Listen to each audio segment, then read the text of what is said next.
உள்ளத்தில் உள்ளபடி நேயர்கள் அனைவருக்கும் அன்பார்ந்த வணக்கம். நான் உங்களோட சாம்ரியாஸ். துபாயில் கால சூழ்நிலைகள் மாறப்போகுது. நிறையா புது சட்டங்கள் அமலாக போகுது. வேலை நேரங்கள் குறைக்க போகிறாங்க. கடுமையான வேலைகள் செய்பவருக்கு ரொம்ப ரிலாக்ஸ் கொடுக்க போகிறாங்க. பள்ளி கல்லூரிக்கு விடுமுறை விடுவதற்கு கூட வாய்ப்புகள் இருக்குது. பொது இடங்களில் நிறையா சட்டங்கள் அமலாக போகுது. இப்படி தான் இருக்கணும், இந்த மாதிரி தான் செய்யணும், அப்படி இருந்தால் இருக்கணும், இல்லாட்டி உங்களுக்கு ஒவ்வொன்றுக்கும் ஃபைன் வரும் அப்படிங்கிற மாதிரி இருக்காங்க. சாப்பாடு ஹோட்டல் இண்டஸ்ட்ரீஸ்க்கு சில கட்டுப்பாடுகளை விதிக்க போகிறாங்க. கிளப்பு, பப்பு, என்டர்டெயின்மெண்ட் ஈவெண்ட்ஸ்க்கு ஒரு கட்டுப்பாடுகளை விதிக்க போகிறாங்க. எதுக்கு இதெல்லாம் செய்ய போகிறாங்க, என்ன காரணம், என்ன புதுமையான சூழ்நிலைகள் அங்கே துபாயில் நிலவ போகுது அப்படிங்கிறது தான் இந்த வீடியோவில் நம்ம முழுமையாக பார்க்க போகிறோம். வீடியோ முழுமையாக பாருங்கள். வாங்க வீடியோக்குள்ளே போகலாம். உலகம் முழுக்க வர மார்ச் மாதம் 1ஆம் தேதி இல்லை மார்ச் மாதம் 2ஆம் தேதி ரமலான் நோன்பு ஸ்டார்ட் ஆக போகுது. இது கிட்டத்தட்ட 29 நாள் 30 நாட்கள் இஸ்லாமியர்கள் அனைவரும் நோன்பு நோப்பாங்க.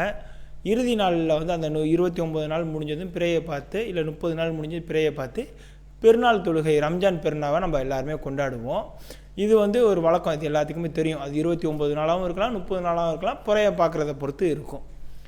இந்த ரமலான் நோம்பில் வந்து எல்லா இஸ்லாமியர்களும் காலையிலிருந்து மாலை வரை, அதாவது காலையில் ஃபஜ்ர்லேருந்து மாலை மகரிப் வரை அப்படின்னு சொல்லுவாங்க. அதாவது ஃபஜ்ர் அப்படிங்கிறது வந்து நம்ம சகர் சாப்பாடு சாப்பிட்டுட்டு ஃபஜ்ர் தொழுகை தொழுதுட்டு நோம்பு நோட்டுருவாங்க. அண்டு அது முடிக்கிறது எப்போ முடிப்பாங்கன்னா வந்து மகரிப் பாங் சொன்ன பிற்பாடு நோம்பை வந்து நிறைவு செய்வாங்க, நோம்பை வந்து முடிச்சு வச்சுருவாங்க. அதுக்கப்புறம் நீங்கள் என்ன வேணால் சாப்பிட்டுக்கலாம். திரும்ப காலையில் எந்திரிச்சு ஃபஜ்ர் தொழுகையோட சாப்பாடு சாப்பிட்றத ஸ்டாப் பண்ணிடுவாங்க. இது வந்து வழக்கம், இது பொதுவாக எல்லாத்துக்குமே தெரிஞ்ச விஷயந்தான். இது எதுக்கு நான் சொல்கிறேன்னா, இந்த வீடியோ கண்டென்ட்டில் இருக்கும். இந்த நேரங்களில் வந்து இஸ்லாமிய நாடுகள், இப்போ நம்ம இந்தியா போன்ற நாடுகள்லாம் வந்து எப்படின்னா, நோன்பு பாட்டுக்கு எல்லோரும் வைப்பாங்க. சாயந்தரம் போய் பள்ளிவாசலில் போய் நோன்பு கொஞ்சம் குடிச்சு நோன்பு பச்சி வடை எல்லாம் சாப்பிட்டு நம்ம நோன்பு திறந்துட்டு வந்துடுவோம். இவ்வளோதான். பெருநாள் அன்றைக்கி இப்போ அரசாங்க விடுமுறையாக இருக்கும், பெருநாள் கொண்டாடுவோம். பட் யூஏயை பொறுத்த வரையுமே அந்த 30 நாட்களுமே பெருநாள் போன்று தான் இருக்கும். யூஏன்னு இல்லை, அனைத்து அரபு கண்ட்ரிகளிலுமே 30 நாட்களுமே பெருநாள் போன்று தான் இருக்கும். எப்படி பெருநாள் அன்னைக்கு எப்படி எல்லாமே சந்தோஷமாக கொண்டாடுவாங்களோ, எப்படி ஒரு மனமுகந்து அதை வரவேற்று அதை கொண்டாடுவாங்களோ, அது மாதிரி தான் 30 நாட்களுமே ஒரு இது பண்ணுவாங்க. அப்போ 30 நாட்களுமே, அந்த புனிதமான 30 நாட்களுமே மக்கள்கள் எல்லாமே தெளிவாக இருக்கணும், கரெக்டாக இருக்கணும், இந்த மாதிரி தான் நீங்கள் இருக்கணும் அப்படிங்கிற ஒரு புனித பூமியாக அந்த நாடுகள் மாறிடும். ஸோ இப்போ வந்து கொஞ்சம் கலாச்சார ஆட்டம் கொண்டாட்டம் எப்படி ஒரு ஃப்ரீயாக ஒரு ஃப்ரீடமாக இருக்குல்ல, இது எல்லாமே அந்த 30 நாட்களுக்கு இருக்காது. அவ்வளோதான். ஸோ வேலை நேரம் ஃபஸ்ட்டுலேருந்து வருவோம். வேலை நேரத்தில் என்ன காட்டுப்பாடு வருது, என்ன குறைப்பு வருது அப்படின்னு பார்ப்போம். அரசாங்க நிறுவனங்கள்லாம் வந்து, அதாவது வந்து உங்களுக்கு வந்து இப்போ வந்து 8 மணி நேரம் இயங்கிக்கிட்டு இருக்கும் அரசாங்க நிறுவனங்கள் எல்லாமே. அது வந்து உங்களுக்கு வந்து 6 மணி நேரமாக கொண்டு வந்துடுவாங்க. வெள்ளிக்கிழமை மதியத்துக்கு அப்புறம் இருக்காது. அப்போ சனி ஞாயிறு அரசாங்க நிறுவனம் எப்போவுமே விடுமுறையாக இருக்கும். உங்களோட வேலை நேரம் 8 மணி நேரத்துலேருந்து 6 மணி நேரம் வந்துடும். இது அரசாங்க நிறுவனத்துக்குள்ள இது. அதே வந்து தனியார் நிறுவனங்களாக இருக்குதுன்னு வச்சுக்கோங்களேன். தனியார் நிறுவனங்கள் வந்து உங்களுக்கு வந்து 12 மணி நேரம் இருக்கும். சில நிறுவனம் 10 மணி நேரம் இருக்கும், சில நேரம் 8 மணி நேரம் இருக்கும். இப்போ ஒரு எக்ஸாம்பிளுக்கு வந்து 9 மணிலேருந்து 6 மணி வரையும் சில கம்பெனி இருக்குதுன்னு வச்சுக்கோங்களேன். அவங்களுக்கு வந்து அந்த 2 மணி நேரம் அரசாங்கம் வந்து கண்டிப்பாக ரெடியூஸ் பண்ணணும்னு சொல்லுது. அப்புறம் லஞ்ச் 1 ஹவர், டோட்டல் 3 மணி நேரம். அப்போ 9 மணிலேருந்து 3 மணி வரை இருக்கும். இது வந்து அரசாங்க இது வந்து தனியார் நிறுவனங்களில் இருக்கும். அடுத்து வந்து உங்களுக்கு வந்து இந்த மாதிரி ஹார்ட் ஒர்க் பண்ணுறாங்கல்ல, சிவிலு, 10வது மாடியிலேருந்து வேலை பார்க்குறது, 100வது மாடியிலேருந்து வேலை பார்க்குறது, 12 மணிக்கு வெயிலில் வேலை பார்க்குறது, மண்ணை தூக்கிட்டு போடுறது, சிமெண்ட்டை தூக்கிட்டு போடுறது, இந்த மாதிரி வேலைகள்லாம் நீங்கள் கொடுக்கக்கூடாது. குறிப்பாக நோன்பு வச்சவங்களுக்கு கொடுக்கக்கூடாது. 12 மணிலேருந்து ஒரு 3 மணி வரையும் இது ஒரு ரிலாக்ஸாக இருக்கணும். ஏன்னா வெயில்கள் எல்லாமே கொஞ்சம் கடுமையாக இருக்கும். இந்த நேரத்தில் நீங்கள் கொஞ்சம் ரிலாக்ஸாக இருக்கணும், அதெல்லாம் அது கொடுக்கக்கூடாது அப்படிங்கிற ஒரு கட்டுப்பாடுகளை வைத்திருக்கு.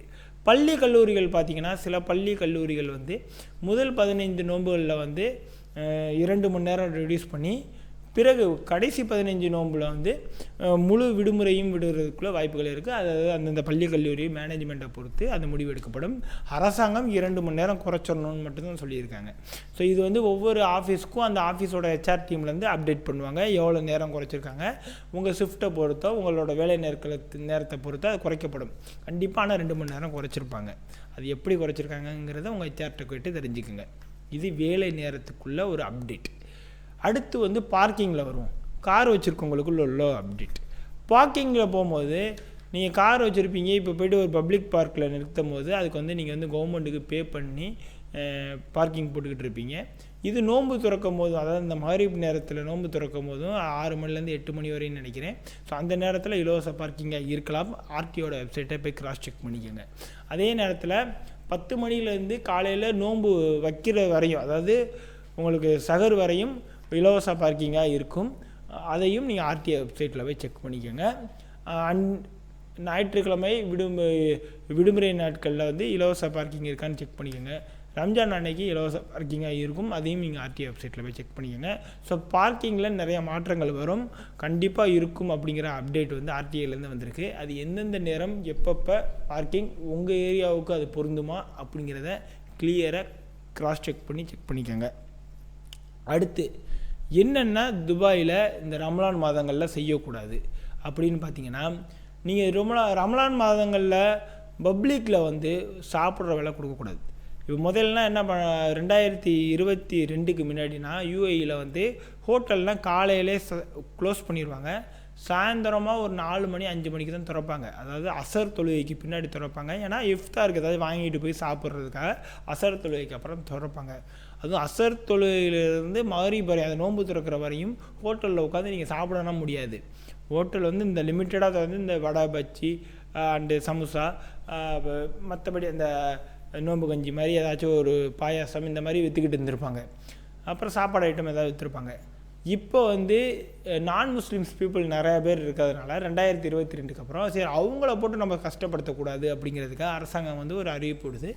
நான் முஸ்லீம் பீப்புள் வந்து லிமிட்டடாக நீங்கள் அவங்களுக்கு மட்டும் இது பண்ணி ஒரு பெரிய இது பண்ணிக்காமல் நீங்கள் வந்து வியாபாரம் பண்ணிக்கோங்க, சாப்பிட சொல்லுங்கள் அப்படின்னு, ஒரு பப்ளிக்காக இல்லாமல் ஒரு ப்ரைவேட்டாக நீங்கள் சாப்பிட வச்சுக்கோங்க அப்படின்னு சொல்லியிருக்கு. அதே வந்து பப்ளிக்காக ஒரு தெருவில் நீங்கள் ஏதாவது சாப்பிட்டுக்கிட்டு வர்றீங்க அப்படின்னா ஒன்றும் இல்லை, உங்கள் பாக்கெட்லேருந்து ஒரு 2000 திராமை எடுத்து வச்சுக்கோங்க. அது எதுக்குன்னா ஃபைன் கட்டுறதுக்கு. பப்ளிக்கில் ரோட்டில் நீங்கள் சாப்பிட்டீங்கன்னா 2000 திராம் ஃபைன் கட்டணும். அதாவது UAE கவர்மெண்ட்டு ஆர்டிக்கல் 313 படி, UAE பினல் கோட் படி நீங்கள் வந்து 2000 திராம், அதாவது USDயில் 545 USD, இந்திய காசில் 50,000 தோராயமாக சொல்கிறேன், 48 to 50,000 ரூபாயை ஃபைன் கட்ட தயாராகிக்கணும். சில பேரோட சம்பளமே இவ்வளோ தான் இருக்கும். அதனால் பார்த்துக்கோங்க. இது வந்து வெளியில் சாப்பிட்டிங்கன்னா இது நடக்கிறது. அதே மாதிரி நிறையா ஃபீமேலாக இருக்கலாம் இல்லை மேலாக இருக்கலாம், அரைகுறையாக ட்ரெஸ் போட்டு ஒரு இப்படி ஒரு அருவருப்பு தக்க ஒரு ட்ரெஸ்ஸை போட்டு போவாங்க. அது அவங்களுக்கே அசிங்கன்னு தெரியும், பட் அது ஸ்டைலுன்னு நினச்சிட்டு போட்டு போவாங்க. இது வந்து நம்ம அதிகமாக UAEயில் பார்த்துருப்போம், துபாய் போன்ற நாடுகளில் பார்த்துருப்போம். இந்த மாதிரினா இந்த ஒரு மாதத்துக்கு நீங்கள் போடக்கூடாது. அப்படி போட்டிங்கன்னா அதுக்கும் நீங்கள் ஃபைன் கட்டுற மாதிரி வரும். ஸோ அதனால் வந்து நீங்கள் வந்து உங்கள் ட்ரெஸ்ஸை வந்து ஒரு கண்ணியமாக அணிஞ்சிட்டு போகணும் அப்படிங்கிறதையும் அரசாங்க சைட்லேருந்து அறிவிச்சிருக்காங்க. பப்ளிக்கில் சிகரெட் குடிக்கிற பழக்கங்கள் நிறைய பேருக்கு இருக்கும். ஸோ அந்த மாதிரி சிகரெட் குடிக்கிற வேலைகளையும் நீங்கள் செய்யக்கூடாது. அப்படி சிகரெட் குடிச்சிங்கன்னா, ஸ்மோக்கிங் பண்ணிங்கன்னா 2000 திராம், 2500 திராம், 2000லேருந்து 2500 திராம் வரை நீங்கள் ஃபைன் கட்டுற மாதிரி வரும் அப்படிங்கிறதையும் அரசாங்கம் அறிவிச்சிருக்காங்க. ஸோ உங்களோட ஆடை வந்து கண்ணியமாக இருக்கணும், பப்ளிக்கில் சிகரெட் குடிக்கக்கூடாது, பப்ளிக்கில் சாப்பாடு சாப்பிடக்கூடாது. இதெல்லாம் எப்போ வரையும்னா சாயந்தரம் நோன்பு திறக்கும் வரையும் தான். அதுக்கப்புறம் நீங்கள் எப்படி வேணால் இருந்துக்கலாம். அதே மாதிரி நிறைய ஈவெண்ட்ஸு, கல்ச்சுரல், ஆட்டம் பாட்டம் எல்லாமே வந்து காலையிலேருந்து மாலை வரை இருக்கக்கூடாது அப்படிங்கிறதையும் அரசாங்கம் அறிவிச்சிருக்கு. ஈவெண்ட்டுனா வந்து அந்த அவரை குறைக்க சொல்லியிருக்காங்க. குளோபல் வில்லேஜ் அது போன்ற அவர்கள்னால் வந்து உங்களுக்கு குறைச்சிருப்பாங்க, நேரத்தை குறைச்சிருப்பாங்க. சரிங்களா? இது எல்லாத்தையும் நீங்கள் கிராஸ் செக் பண்ணி பார்த்துக்கோங்க. ஸோ இந்த கட்டுப்பாடுகள் எல்லாமே வந்து இந்த ரமலான் மாதத்தில் UAEயில் கண்டிப்பாக இருக்கும். ஸோ அந்த மாதத்துக்கு ஏற்ற மாதிரி நீங்கள் இருந்துக்கோங்க. அது வழிபாடு மிகுந்த ஒரு கண்ணியமான ஒரு மாதம். அந்த நேரத்தில் நம்ம கண்ணியமாக கரெக்டாக புனிதமான மாதத்தை நம்ம புனிதமாக செலவு பண்ணணும், அதில் நன்மைகளை சம்பாதிக்கணுங்கிற ஒரே நல்நோக்கத்தில் இருக்குது. ஸோ இந்த நேரத்தில் வந்து தப்பான வழிகளில் நம்ம செல்கிறத நம்ம குறைச்சிக்கிட்டு நிறையா நன்மைகளை நம்ம சம்பாதிக்கக்கூடிய வழிகளை பார்க்கணும் அப்படிங்கிறது அரசாங்கத்தோட முழு நோக்கமாக இருக்குது. ஸோ அரசாங்கம் சொல்லும் வழிமுறைகள் எல்லாத்தையும் நீங்கள் செஞ்சுட்டு அதுக்கு தகுந்த மாதிரி நடந்துக்கங்க அப்படிங்கிறத உங்கள்கிட்ட கேட்டுக்கிட்டு, ஸோ யூஏஇயில் ரமலான் மாதத்தில் விசிட் விசா எடுத்துகிட்டோ இல்லை ஜாப் சீக்கர் விசா எடுத்துகிட்டு போனால் வேலை கிடைக்குமா கிடைக்காதா, ஸோ அந்த நேரத்தில் எப்படி கம்பெனினா இயங்கும் அப்படிங்கிறத பற்றின ஒரு வீடியோ இப்போ வரப்போகுது. அந்த வீடியோவோட லிங்க் டிஸ்கிரிப்ஷனில் இருக்குது. ஸோ நீங்கள் கிளிக் பண்ணி பார்த்துக்கோங்க. யூஏஇயில் ரமலான் மாதத்தில் வேலை கிடைக்குமா கிடைக்காதா. உங்களுக்கு எதுவும் யூஏஇ விசிட் விசாவோ இல்லை ஏர் டிக்கெட்டோ தேவைன்னா first junction tours and travels கூப்பிடுங்க. இல்லை விசா சம்மந்தப்பட்ட ஏதாவது ஆலோசனைகள் தேவைனாலும் எங்களை கூப்பிடுங்க. நான் உங்களுக்கு கிளியர் கட்டாக எந்த வித ஃபீஸும் இல்லாமல் ஆலோசனை தர இருக்கும். ஸோ இன்னொரு நல்ல தலைப்பில் உங்களை சந்திக்கிறேன். அதுவரை உங்களை விடைபெறுவது உங்கள் சாம்ரியாஸ். நன்றி, வணக்கம், பாய்.